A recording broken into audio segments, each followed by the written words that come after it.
Buenos días, buenas tardes. Nuevamente nos encontramos para otra clase fuera de línea. Entonces, muchachos, les comparto. En esta ocasión vamos a hablar sobre los sucesos ocurridos durante posterior a la separación de Panamá y durante la creación de lo que serían las nuevas reformas y lo que fueron los líderes sociales de la época y lo que ocurrió pues básicamente durante el nuevo gobierno, las reformas que se hicieron pues finalmente el desenlace de lo que pasó entre los partidos liberales y conservadores, que fue lo que se inició la siguiente semana. Entonces, bueno, muchachos, voy a compartir 3 videos. Quiero que son cortos, son de menos de 5 minutos, pero quiero que le hagan especial énfasis al tercero. Los 2 primeros son información, es importante, son complemento de lo que estamos viendo, pero la actividad va especialmente dirigida hacia el último video. Entonces en él está más detallada la información que vamos a trabajar en este momento.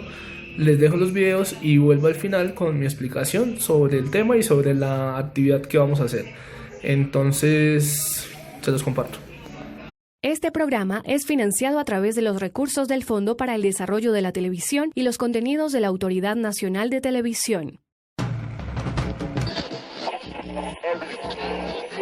Yo soy un pueblo que me sigue.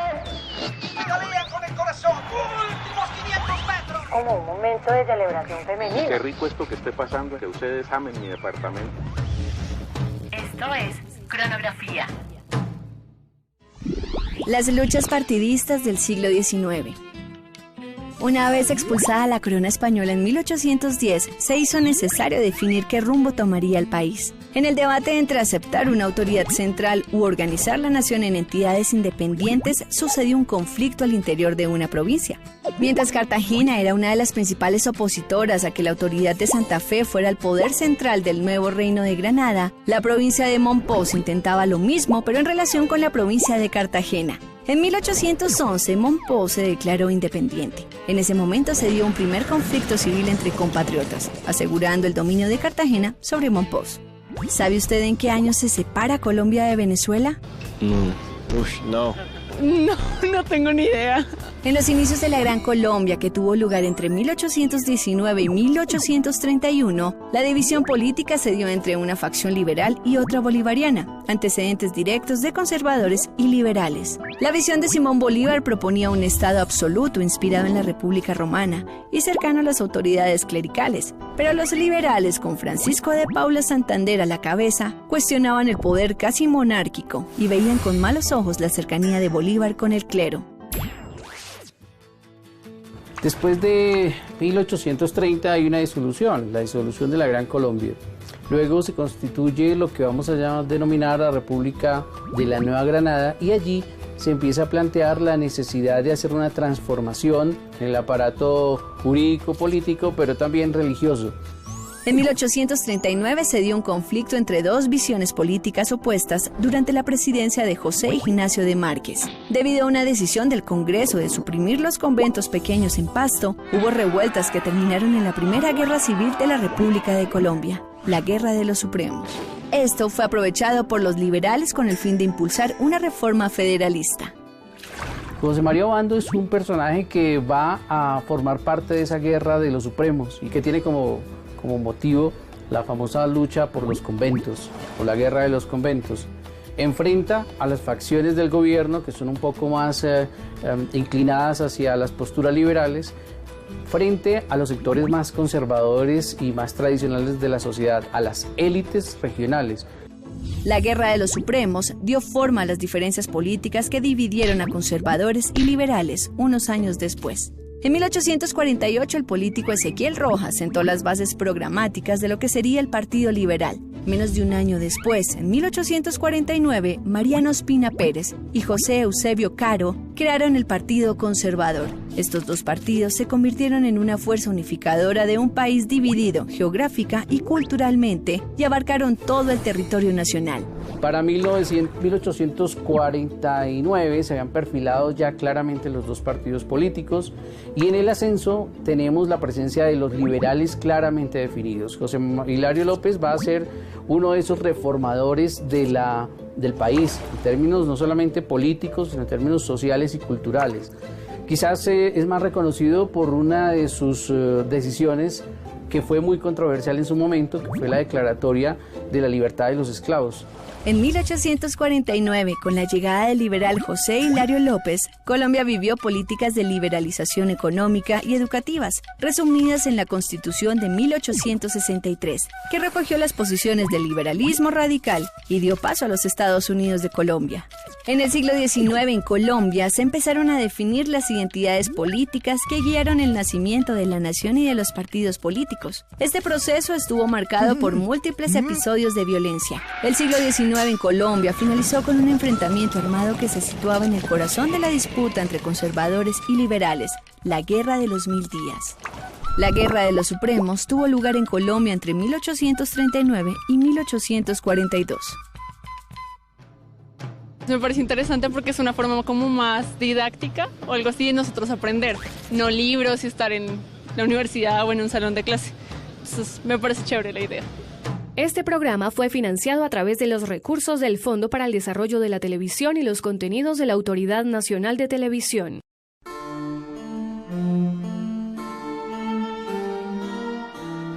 La historia de los partidos políticos en Colombia inicia en la mitad del siglo XIX, tiempo durante el que la Nueva Granada se encontraba dividida e influenciada por las ideologías provenientes de Francia e Inglaterra.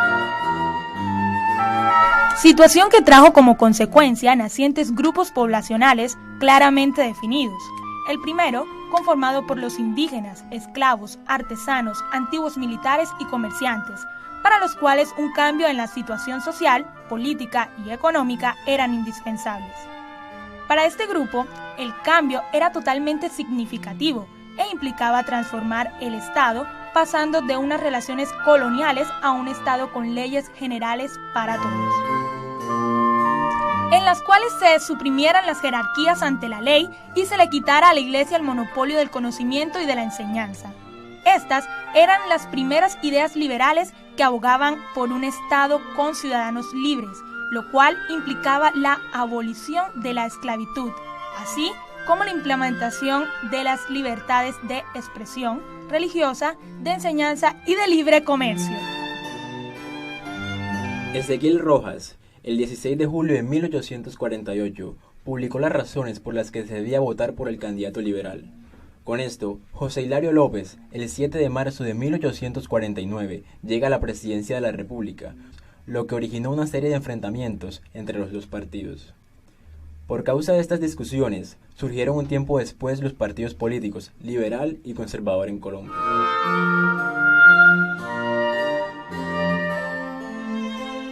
Ustedes, azules, no son más que unos esclavistas burócratas que en su tradicionalismo solo validan la religión católica como doctrina. Ustedes, los de Ruana Roja, que nada más piensan en el anarquismo, traerán consigo la revolución.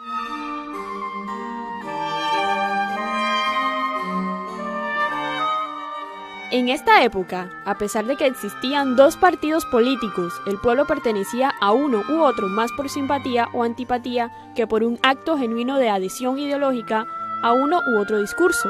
En Colombia, la pertenencia a un partido siempre fue una cuestión más de tradición familiar que de reflexión individual, convirtiendo a las causas políticas en génesis y motivo fundamental de la violencia en Colombia durante la primera mitad del siglo XX. En nuestro país, periodismo y política han caminado estrechamente de la mano. Asimismo, la historia del periodismo colombiano, principalmente escrita, da cuenta de las proezas que debían hacer los que se aventuraban a crear diarios.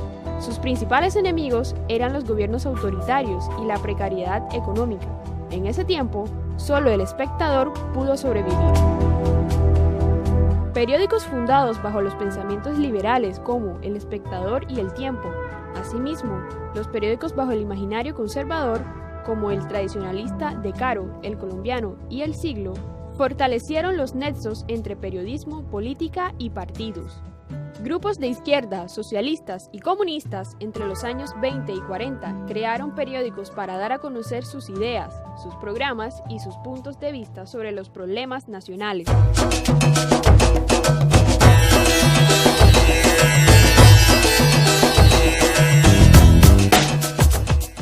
Este programa es financiado a través de los recursos del Fondo para el Desarrollo de la Televisión y los contenidos de la Autoridad Nacional de Televisión. Yo soy un pueblo que me sigue. Pedalean con el corazón. Últimos 500 metros. Como un momento de celebración femenina. Qué rico esto que esté pasando, que ustedes amen mi departamento. Esto es Cronografía. Hegemonía conservadora a la República Liberal. Desde la regeneración de 1886 hasta la década de 1930, los conservadores se mantuvieron a la cabeza del poder político colombiano, y ni la Guerra de los 1000 días hizo tambalear su poder. A este periodo de cerca de 46 años se le ha llamado con frecuencia la hegemonía conservadora, que inició formalmente con la constituyente de Núñez y terminó en 1930 con el fin de la presidencia de Miguel Abadía Méndez y la llegada del liberal Enrique Olaya Herrera. ¿Sabe quién era el presidente de Colombia en 1930? No. Olaya Herrera. Aunque en el gabinete de gobierno de varios presidentes de la hegemonía conservadora participaron también liberales, como el caso de Rafael Uribe Uribe, quien fue ministro de la dictadura presidencial de Rafael Reyes. En general, los liberales estuvieron al margen del poder. Uribe Uribe, militar que combatió en la Guerra Civil de 1895 y en la Guerra de los 1000 días comandando tropas liberales, no apoyó la Unión Republicana y fue señalado por esta cuando el candidato conservador José Vicente Concha subió a la presidencia en 1914. El 15 de octubre de ese mismo año, Uribe Uribe fue asesinado en los alrededores de la Plaza de Bolívar en Bogotá por 2 trabajadores, lo que constituyó el primer magnicidio del siglo XX colombiano. Que en esa época la influencia de la iglesia era impresionante. El arzobispo de Bogotá era el que decía quién era presidente y quién no. Se llamaba Monseñor Bernardo Herrera Restrepo. Y se murió Monseñor Bernardo Herrera por esa época y el Partido Conservador quedó loco. Y surgieron 2 candidatos. Vázquez Cobo, el general Vázquez Cobo, y el poeta Guillermo Valencia. Ya para los años 20, el debate sobre la iglesia, factor de discordia y división entre los 2 partidos, fue acompañado por otros debates: la educación, el voto de las mujeres, la pena de muerte, el alcoholismo o el control de la prostitución. El desarrollo industrial y el crecimiento de las ciudades hizo que apareciera la clase obrera y más adelante el movimiento sindical. Estados Unidos decidió pagar por la pérdida de Panamá 25 millones de dólares. Eso era el doble del presupuesto de Colombia. Pero llegó la platica y vénganos. Comenzaron las obras públicas en este país, que nosotros éramos un país incomunicado. Y se lanzaron a hacer las carreteras. La platica, pues 25 millones de dólares, pues sí, mucha plata, pero no alcanzaron. Y entonces hubo que comenzar a hacer préstamos internacionales. Por primera vez Colombia comenzó a pedir plata. Los últimos años de la hegemonía conservadora fueron conocidos como la prosperidad al debe, ya que hacia final de los años 20 aumentó el crédito externo y el déficit fiscal en el país. Para las elecciones de 1930, el Partido Conservador estaba dividido entre los que apoyaban a Guillermo Valencia y Alfredo Vázquez Cobo. Los liberales eligieron como candidato a propio a Enrique Olaya Herrera, quienes apenas llegó al poder reveló su intención de gobernar teniendo cerca a los conservadores, y así creó la corriente de la concentración nacional. Y a Olaya le tocó manejar esa coyuntura, entonces le tocó manejar el déficit económico, que estamos sin plata. Las obras públicas que se paralizaron, la política que comenzaba a ponerse terrible en esa época. En el primer periodo de la República Liberal, Olaya Herrera se preocupó por consolidar un gobierno al que se llamó de concertación nacional. Olaya Herrera tuvo serios inconvenientes para lograr los cambios sociales y políticos que los liberales buscaban para el país. En su presidencia, tuvo que lidiar con el clima de agitación social que dejó la masacre de las bananeras, el desempleo y el conflicto colombo-peruano. Enrique Olaya Herrera murió en Roma el 18 de febrero de 1937. El 80% de nuestra televisión y todo eso debería ser sobre la historia pasada, presente, mucho, me encanta, me gusta mucho, ojalá tengan mucho éxito.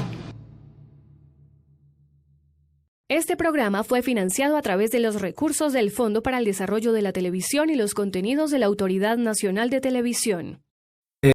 Una vez finalizados los videos se dan cuenta que hay información muy diversa. Voy a tratar de poner la información en palabras sencillas, tratar de que sea entendible.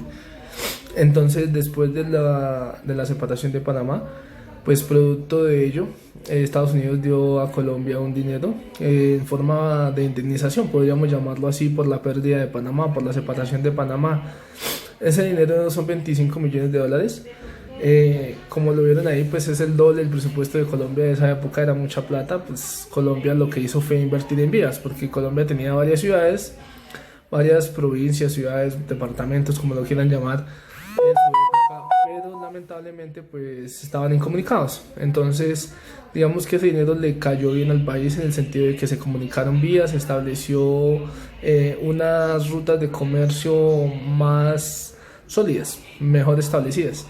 Bien, entonces en base a esos 25 millones de dólares, pues se llamó la danza de los millones, precisamente porque hubo abundancia en el país. Esa abundancia pues duró poco porque ese dinero se invirtió, pues como les decía, en vías, se invirtió en construcción, infraestructura, entonces pues duró poco. Tanto así que pues Colombia tuvo, digámoslo así, 7, 8 años de abundancia, y ya después entró en crisis. Esa crisis fue durante el mandato pues de los partidos conservadores, que era el que estuvo en su mandato. El Partido Conservador duró medio siglo, 50 años, siendo el partido por el cual los colombianos votaban, o siendo el partido que siempre ganaba. Si ustedes se dan cuenta, por cada elección son 4 años, o sea que duró mucho, bastante.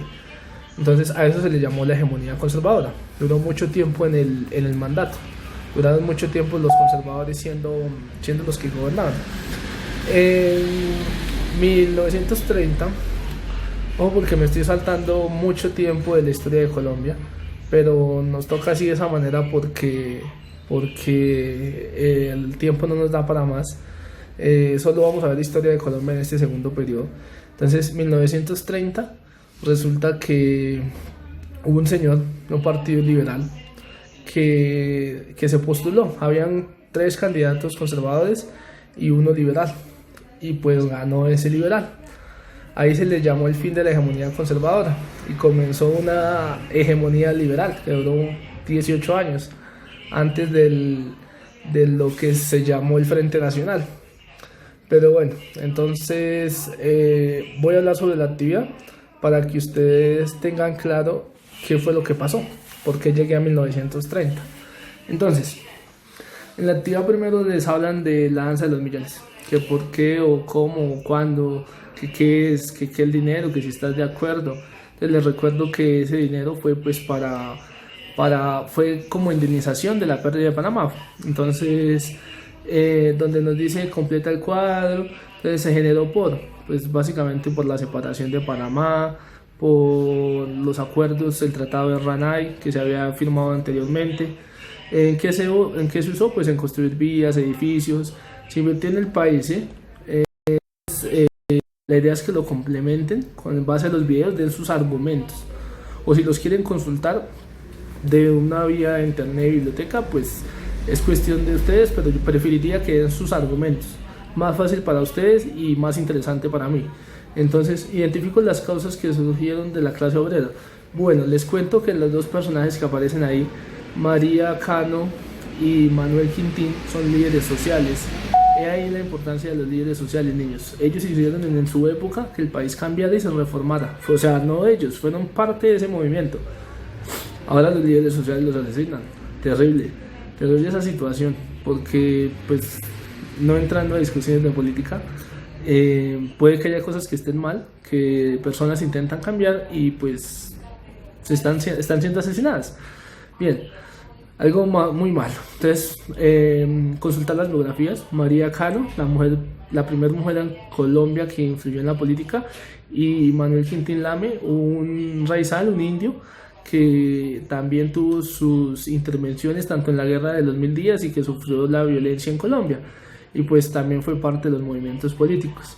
Entonces explico el fin de la hegemonía conservadora, lo explico en palabras sencillas. Básicamente fue que los liberales, un candidato, Enrique Olaya Herrera, apoyado de los líderes sociales y apoyado de los movimientos obreros, porque él se apoyó de las clases más bajas, digámoslo así, porque dicen por ahí en Colombia somos más los pobres, se hace referencia a que los ricos, los que manejan la fortuna, no son tantos.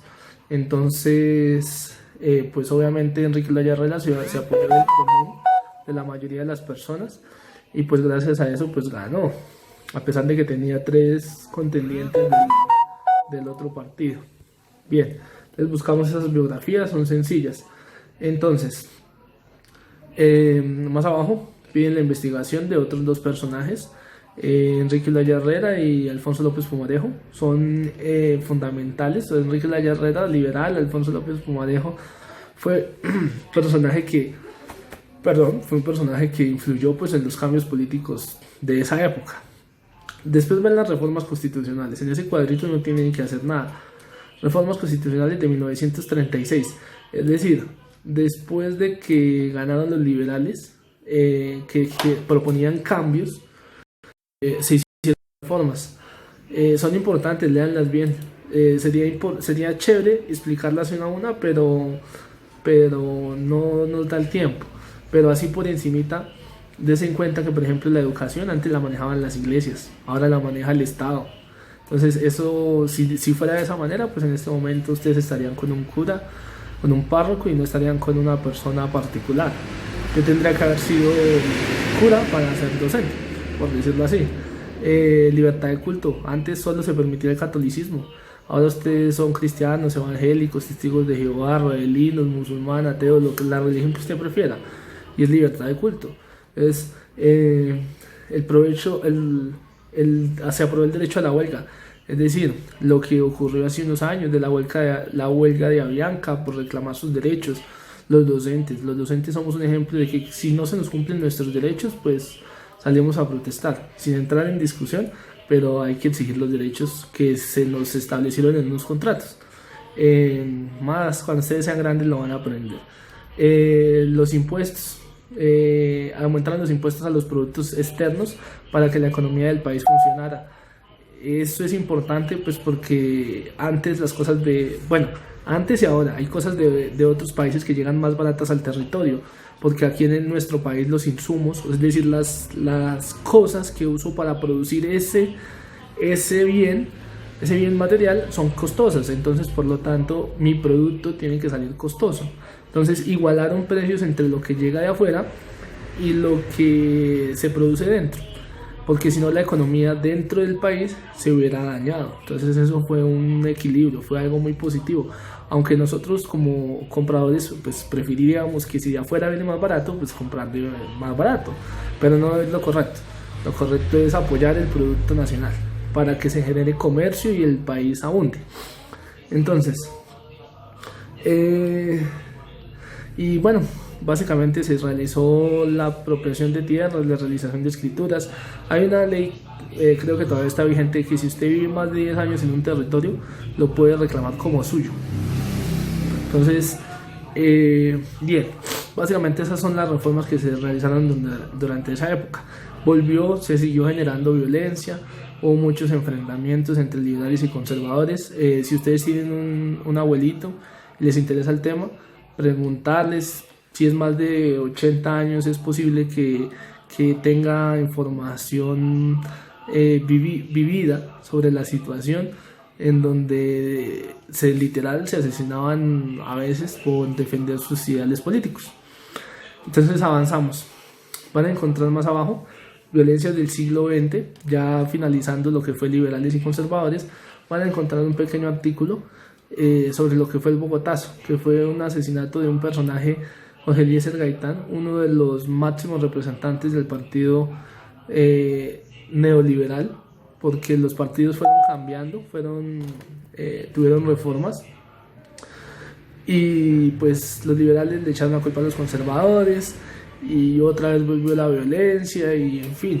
Entonces lo que tienen que hacer ahí es poner su comentario sobre ese texto. Obviamente yo no voy a inferir en su respuesta, entonces leen el texto y ustedes escriben pues qué opinan sobre eso. Después ven un cuadrito. Ese cuadrito que ustedes ven ahí habla sobre fechas, causa, consecuencias y personajes. Entonces, fechas, el Bogotazo, pues la fecha en que sucedió, que lo tienen ahí, 9 de abril de 1948. Causas, pues causas del Bogotazo. El Bogotazo fue el asesinato de Jorge Eliezer Gaitán. Entonces, consecuencias, pues se reactivó la guerra entre liberales y conservadores, pues porque ya estaba apaciguada, ya se había calmado hasta cierto punto, no estaba tan vívida la violencia en ese momento. Personajes, pues Jorge Eliezer Gaitán y su asesino, que van a encontrar en cualquier libro, internet, es fácil. Bueno, el Frente Nacional. El Frente Nacional, muchachos, fue un acuerdo que se realizó entre liberales y conservadores para que pudieran gobernar 4 años un liberal, 4 años un conservador, 4 años un liberal, 4 años un conservador. Les recuerdo que inicialmente los conservadores duraron 50 años, después los liberales duraron 16 años y después llegó el Frente Nacional, que fue ese acuerdo.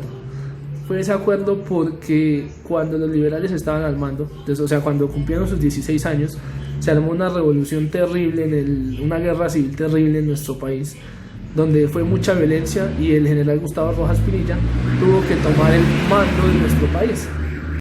Por decir coloquiales, dijo, o se ponen de acuerdo o para nadie, digámoslo así, tal cual en mis palabras, que ahí surgió el Frente Nacional, que fue el acuerdo. Ustedes mandan un tiempo, nosotros mandamos un tiempo. Ese acuerdo no duró mucho, duró 4 mandatos para cada partido y ahí se acabó. Entonces no pudieron vivir con esto. Entonces más abajo van a ver una encuesta sobre lo que es el liberales, conservadores, mejor dicho, un resumen de lo que fue desde la independencia hasta los días del siglo XIX, es decir, hasta que finalizó liberales y conservadores. Perdón. Entonces ahí les van a pedir algo de opinión y les van a preguntar pues unos puntos claves que pues voy a aclarar así por encimita. Les recuerdo que no hay buenos ni malos, simplemente que los conservadores pues querían seguir con las tradiciones anteriores y los liberales pues querían nuevas reglas, nuevas tradiciones. Los conservadores en esa época eran la élite, o sea, eran los que tenían la plata, los terratenientes, los esclavistas, es decir, personas con poder. Los liberales eran comerciantes, gente humilde, digámoslo así. Eso no quiere decir que finalmente pues a los liberales se le unieron algunos de los conservadores al final, que hicieron pues que los partidos estuvieran nivelados de cierta manera, pero inicialmente los conservadores eran los del poder y los liberales pues ganaron gracias a la clase popular. Entonces otras causas de las que no hablábamos también de ese enfrentamiento, de esos poderes, fue la masacre de las bananeras, que fue una situación terrible en Colombia, pero lamentablemente pues no le podemos hacer énfasis por cuestión del tiempo. Si ustedes se dan cuenta, este video ya está muy largo. Entonces, después en clase ojalá nos podamos encontrar. Igual resolveré sus dudas. Y pues por el momento es todo. Cualquier dudita, escríbanme, yo les respondo. En estos días pues sí estuve muy ocupadito y respondí un poquito tarde, pero ahí respondí. Entonces, eso es todo, muchachos.